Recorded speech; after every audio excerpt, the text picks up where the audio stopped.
Now closer to home, firefighters battled an engulfed duplex in Duluth overnight. Authorities say it is a total loss. Around 10:20 last night, firefighters responded to a structure fire with heavy flames near First Street and North 23rd Avenue West. Crews arrived on scene of a fully engulfed two-story vacant duplex. Firefighters will continue to work on the area. As of now, authorities say they have not yet entered the building due to the instability of the structure.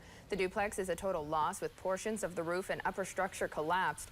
This morning, authorities are asking the public to avoid the area due to icy conditions from the firefight. For safety, avoid West 1st Street and Superior Street between 22nd and 23rd Avenue West. It is unclear how the fire started. This incident is under investigation by the Duluth Fire Marshal's office.